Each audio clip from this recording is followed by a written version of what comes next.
నమస్తే ఫ్రెండ్స్, నేను మీ Shravani Harsha. Welcome back to our channel. ఇవాళ మన కథ ఒంటరి. రచించిన వారు పేరేపు లక్ష్మి గారు. కథని చివరి వరకు వినండి. నచ్చితే లైక్ చేయండి. ఈ కథ పైన మీ విలువైన స్పందనని కామెంట్ రూపంలో మాకు తెలియజేయండి. కొత్తవారు ఎవరైనా చూస్తున్నట్లయితే మన ఛానల్ని సబ్స్క్రైబ్ చేసుకోండి. రాజీ, నవ్వుతున్నావా ఈ పిచ్చివాడిని చూసి? నా అవస్థను చూసి? ఏం నాకేం తక్కువైందని రాజభోగంగా అనుభవిస్తున్నాను రాజీ. మన కొడుకు మన శేఖర్ పెద్ద డాక్టర్ కావాలని కలలు కన్నాము. నువ్వు అలా కలలు కంటూనే కన్ను మూసావు. మన శేఖర్ ఇప్పుడు పేరు మోసిన సర్జన్ రాజీ. చిన్నప్పుడెప్పుడో కిందకి దిగితే మట్టి అంటుకుపోతుందని వాణ్ణి ఓడి దిగనివ్వకుండా పెంచాం కదూ. ఇప్పుడు జనం వాడిని తివాచీల మీద నడిపిస్తున్నారు. పెద్ద బంగ్లా, అంబాసిడర్ కారు, ఇంటి నిండా నౌకర్లు. కనిపెంచిన నువ్వు ఇవన్నీ అనుభవించకుండానే నన్ను మాత్రం మీరైనా అనుభవించండి అంటూ ఒంటరివాణ్ణి చేసి వెళ్ళిపోయావు. రఘురామయ్య కంటి కొలకల్లో కన్నీరు నిండి ముడతలు పడ్డ చెక్కిళ్ల మధ్యగా జారిపోయింది. రఘురామయ్య సాధారణంగా కుడివైపుకు ఒత్తిగిల్లి పడుకుంటాడు. కారణం, అటువైపు గోడకి తగిలించి ఉన్న రాజీ, అదే అతని అర్ధాంగి రాజేశ్వరి ఫోటో. నిండు ముత్తైదువులా నవ్వుతూ, మీరు ఒంటరి వాళ్ళు కాదండి, మీకు తోడు నేనున్నాను అంటూ పలకరిస్తూ ఉంటుంది. అసహనంగా అట్నుంచి ఇటు ఒత్తిగిల్లాడు రఘురామయ్య. లేచి భోజనం చేయండి, కరుగ్గా ఉంది ఆ కంఠం. అది రామయ్యది. వాడికి తనంటే అలుసే మరి. లేచి కూర్చొని వడ్డించిన పళ్ళెం వైపు చూశాడు. ఒకవైపు పులావ్, ఒకవైపు కొద్దిగా అన్నం, గిన్నెతో చారు, ఆవకాయ. తినాలన్న బుద్ధి పుట్టలేదు. రామయ్య, బాగులేదు, తినాలని లేదు అన్నాడు. మారు మాట్లాడకుండా పళ్ళెం తీసుకుని వెళ్ళిపోయాడు. నాకు పనిదండగా అని సణుక్కుంటూ నిర్లిప్తంగా నవ్వుకున్నాడు రఘురామయ్య. రాజీ, చూసావా, నువ్వుంటే నన్ను ఇలా పస్తు పడుకోనిస్తావా చెప్పు? బతిమాలి కొసరి కొసరి వడ్డించవు. అసలు నీ చేతి గుత్తొంకాయ కూర లేక జిహ్వ చచ్చిపోయింది రాజీ. ఈ ఫ్యాషన్ తిండితో, ఖరీదైన జీవితంతో రాజీ పడలేకపోతున్నాను. ఈ కృత్రిమమైన వాతావరణంలో నాకు ఊపిరి సలపడం లేదు రాజీ. అందుకే నీ దగ్గరకు వచ్చేయాలని రోజులు లెక్క పెట్టుకుంటున్నాను. అతని మనసు మోగగా రోధించింది. రామయ్య వచ్చి చెంబుతో నీళ్లు పెట్టి లైట్ ఆర్పి బెడ్ ల్యాంప్ వెలిగించి తలుపు దగ్గరగా వేసి వెళ్ళిపోయాడు. అతని డ్యూటీ అతను చేసుకుని వెళ్ళిపోయాడు. నిద్రరాని రఘురామయ్య అటూ ఇటూ తిరుగుతూ ఆద్యంతం లేని ఆలోచనలతో సతమతమవుతున్నాడు. హఠాత్తుగా అతని దృష్టి రాజేశ్వరి ఫోటో తాలూకు పగిలిన అద్దం మీద నిలిచిపోయింది. అదెలా జరిగింది? 2 నెలల కిందట జరిగిన సంఘటనని నెమరు వేసుకునే ప్రయత్నంలో అలా కుర్చీలో వెనక్కి జారిగిలబడి కళ్ళు మూసుకున్నాడు. ఆ రోజు శేఖర్, సునీత చాలా హడావిడిగా ఇల్లంతా సర్దిస్తున్నారు. ఎవరో గెస్ట్ వస్తారని రామయ్య చెప్పాడు తనతో. ఏది ఎక్కడ ఎలా సర్దాలో సునీత భర్తకి చెబుతోంది. 4 నౌకర్లు అదే పనిలో ఉన్నారు. హాలుకి ఎదురుగా గోడకి వేలాడుతున్న అత్తగారి ఫోటో చూపించి, అది తీసి పాత ట్రంకు పెట్టిలో పడే షరీఫ్, అక్కడ ఇదిగో ఈ వెల్కమ్ బోర్డు తగిలించు. శేఖర్ ముందు ఏదో అడ్డు చెప్పబోయాడు. కానీ సునీత మాటల్లోని సత్యాన్ని గ్రహించిన వాడిలా, నిజమే సునీ, అది అక్కడ చాలా అసహ్యంగా ఉంది. యు ఆర్ రైట్ అన్నాడు భార్య వైపు చూసి మెచ్చుకోలుగా. మరో 10 నిమిషాల్లో ఆ ఫోటో దండతో సహా షరీఫ్ చేతిలో ఉంది. అది ట్రంకు పెట్టెలోకి వెళ్లేలోగా తను తీసుకోవాలి. లేకపోతే తెల్లవారగానే నవ్వుతూ పలకరించే ఆ పలకరింపు కూడా ఉండదిక. పరుగులాంటి నడకలో అక్కడికి చేరుకున్నాడు రఘురామయ్య. తన ఆతృతను గమనించిన షరీఫ్ ముందుకు అడుగు వేయకుండానే నిర్లక్ష్యంగా విసిరాడు ఆ ఫోటోని. అప్పుడు పగిలింది ఆ అద్దం. ఆ రోజంతా రఘురామయ్యకి అన్నం సహించలేదు. రాజీ, చూసావా, కొడుకు కోడలికి నీ ఫోటో కూడా బరువైపోయింది. నేనేమీ చేసే స్థితిలో లేను. ఆ అలుసు చూసుకొని నీకు తద్దినం కూడా పెట్టడం మానేశారు వీళ్ళు. నేను నీ తిది గుర్తు చేస్తే కోడలేమందో తెలుసా? చాలండి చాదస్తాం. బతికి ఉన్న వాళ్ళకే పూట గడవకుండా ఉంటే చచ్చిన వాళ్ల పేరుతో ఈ తద్దినాలు అవి పెట్టి 10 మందికి మేపడానికి ఇది కలికాలం అంది. నాది చేదస్తమట. ఏం చేయను రాజీ, నేను పైసా అర్ధనా లేని వాణ్ణి. ఒంట్లో సత్తువ ఉన్న నాళ్ళు రెక్కలు ముక్కలు చేసుకొని వీళ్ళని పెంచి పెద్దవాళ్ళని చేశాను. ఇప్పుడు జవసత్వాలుడిగి కన్న కొడుకుకి కూడా బరువైపోయాను. ఇలా చెయ్యమని దండించడానికైనా అడ్డాల్లో బిడ్డలు కారే. అందుకే రాజీ, ఏడాదికొక్కరోజు కూడా నీకు పట్టెడన్నం పెట్టలేకపోతున్నాను, పస్తులుంచుతున్నాను. అందుకే నాకు నేను విధించుకున్న శిక్ష ఏమిటో తెలుసా? ఆ రోజంతా పచ్చి మంచినీళ్లు కూడా ముట్టను నేను.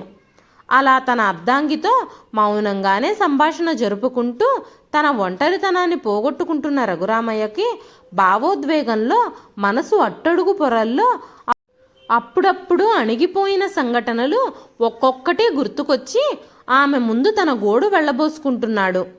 ఆ విధంగానైనా గుండె భారం కొంత తగ్గుతుందని. రాజీ, ఆ రోజు గెస్ట్లు వచ్చిన రోజు ఏమైందో తెలుసా? నన్ను అబ్బాయి వాళ్ళకి పరిచయం చేస్తాడని ఉన్న వాటిల్లో మంచి దోవతి కట్టుకుని కూర్చున్నాను. ఒక డాక్టరు, అది పేరు మోసిన సర్జన్ తండ్రిగా నా ఛాతి ఉప్పొంగిపోయిందంటే నమ్ము. ఇంతలో 2 కార్లలో దిగారు అందరూ. రామయ్య నా దగ్గరికి పరిగెత్తుకొచ్చాడు. గెస్ట్స్ వచ్చారా రామయ్య అంటూ ఆతృతగా లేచి నుంచున్నాను. ఆ కబురు చెప్పడానికే వచ్చానండి. డాక్టర్ బాబు గారు కాసేపు మిమ్మల్ని గదిలో నుండి బయటకు రావద్దని చెప్పమన్నారు. మీకేమైనా కావలసి వస్తే నేను మళ్ళీ వస్తాను, అప్పుడు చెప్పండి అని తలుపులు 2 దగ్గరగా వేసి బయట గడిపెట్టుకుని వెళ్ళిపోయాడు. చూసావా రాజీ, శేఖర్ని నా కొడుకు అని చెప్పుకోవడానికి నేనెంత గర్వపడుతున్నానో. వాడికంత నామోషిగా ఉంది నా కడుపున పుట్టినందుకు. బహుశా అది వాడి తప్పు కాదేమోలే, మారుతున్న కాల ప్రభావం. ఇంకొక రోజు ఏమైందో తెలుసా? నేను మనవడు రాజాతో సరదాకి బంతాట ఆడుతున్నాను. కావాలనే వాడి సంతోషం కోసం బంతిని పట్టుకోలేనట్టుగా జారవిడుస్తున్నాను. వాడు చప్పట్లు చరిచి తాతయ్య ఓడిపోయావంటూ నవ్వుతున్నాడు. ఎవరో స్నేహితులు అనుకుంటాను, అబ్బాయి కోసం వచ్చారు. నన్నేమని అడిగారో తెలుసా? మీ అయ్యగారు ఉన్నారా అని. నేనే వాడయ్యను అని నోరు విప్పి చెప్పాలనుకున్నాను, కానీ చెప్పలేకపోయాను. నేను సమాధానం చెప్పేలోపుగానే అక్కడికి వచ్చిన మన అబ్బాయి ఏమన్నాడో తెలుసా? నీకు తెలియదులే. నేను చెప్పందే నీకెలా తెలుస్తుంది? నీకెన్నిసార్లు చెప్పాను, నలుగురు వచ్చేవేళ ఇలా బయట అడ్డంగా తిరగొద్దని అన్నాడు. నా ఇంట్లోనే నాకు హద్దులు విధించాడు. కొడుకులని కన్ననాడే మనం కూడా కన్న ప్రేమకి కడుపు తీపికి హద్దులు ఏర్పరచుకుని ఉంటే ఇప్పుడు ఈ క్షోభ తప్పేదేమో రాజీ. చూసావా, నీతో ఇలా మాట్లాడుతూ ఉంటే టైం తెలియలేదు. రాత్రి 12 అయింది. ఇంక పడుకుంటాను రాజీ. అలా అలా నిద్రలోకి జారుకున్నాడు రఘురామయ్య. మన కిరణ్ పుట్టినరోజుకి అందరికీ ఇన్విటేషన్స్ పోస్ట్ చేయడం అయ్యిందా? శేఖర్ చదువుతున్న పేపర్ పక్కన పెట్టి భార్య సునీతను అడిగాడు. అన్నీ అయ్యాయి, కానీ మీతో ఒక ముఖ్యమైన విషయం మాట్లాడాలని 2 రోజుల నుంచి అనుకుంటూ మర్చిపోతున్నాను. మన ఇంటికి వచ్చే ఫ్రెండ్సు గెస్ట్లు అంత క్రితం ఏడాది కంటే ఎక్కువ మంది ఉన్నారు. ఈ ఇల్లంతా ఇరుగ్గా ఉంటుందేమో అనిపిస్తోంది. పైగా వచ్చిన వాళ్ళంతా ఆయన ఎవరని అడిగితే అందరికీ చెప్పలేక ప్రాణం విసిగిపోతోంది. ఎల్లకాలం మనమే బాండు రాయలేదు కదా. కొన్నాళ్ళు 2వ కొడుకు దగ్గరికి కూడా వెళ్ళుంటే ఆయనకి కొంత మార్పు ఉంటుంది. ఇంకా పోస్టు చేయవలసిన ఇన్విటేషన్స్ అవి చూసుకుంటూ తన మనసులో మాట బయటపెట్టింది సునీత. శేఖర్ కొన్ని క్షణాలు ఆలోచిస్తూ ఉండిపోయాడు. ఆడుకుంటూ అప్పుడే లోపలికి వచ్చి పక్కన కూర్చున్న కిరణ్ తల నిమురుతూ, it's all right, you do as you like అన్నాడు. అదేమీ పెద్ద ఆలోచించవలసిన విషయం కాదన్నట్టుగా.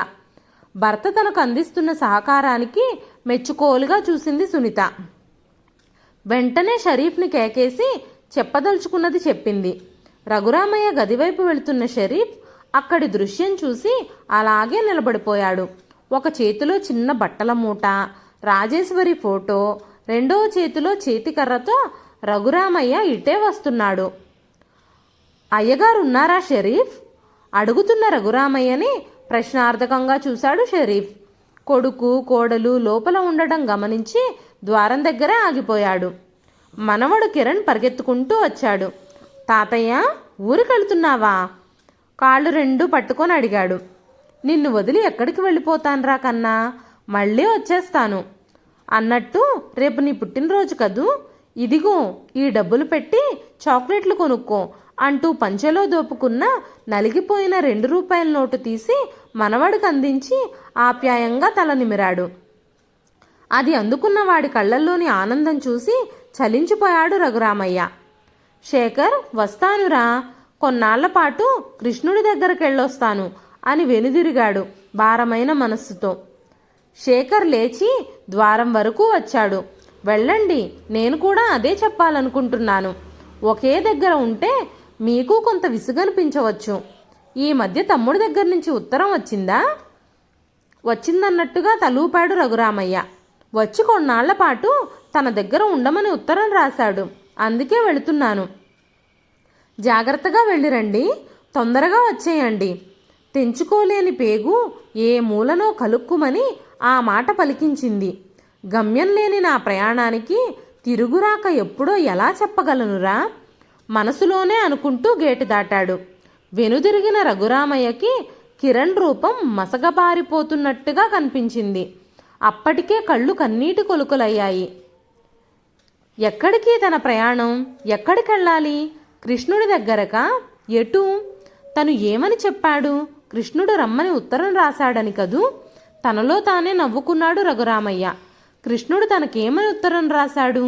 నాన్న, ఇలా వ్రాయలేక వ్రాస్తున్నాను. నాకొచ్చే గుమస్తా జీతం రాళ్లతో మా నలుగురికి పూట గడవడమే కష్టంగా ఉంది. ఈ పరిస్థితులలో మీరు కొన్నాళ్ల పాటు అన్నయ్య దగ్గర ఉంటేనే మంచిది అనిపిస్తోంది అని రాశాడు. పాపం, వాడు మాత్రం ఏం చేస్తాడు? కన్న తండ్రికి కూడా కూడు పెట్టలేని స్థితి. అభిమానం కడుపు నిండా ఉన్నా ఏమీ చేయలేక అలా రాశాడు. అలా ఆలోచిస్తూనే బస్టాండ్ చేరుకున్నాడు రఘురామయ్య. డాడీ, తాతయ్య ఇంకా రాలేదేం? కిరణ్ తండ్రి పక్కన కూర్చొని ముద్దుగా అడిగాడు. వస్తారు నాన్న, కొన్నాళ్ళు బాబాయ్ దగ్గర ఉండి మళ్ళీ ఇక్కడికి వచ్చేస్తారు. తొందరగా వచ్చేస్తానని చెప్పి వెళ్ళారు. ఇన్నాళ్ళైపోయినా రాలేదు. నాకేం తోచడం లేదు డాడీ.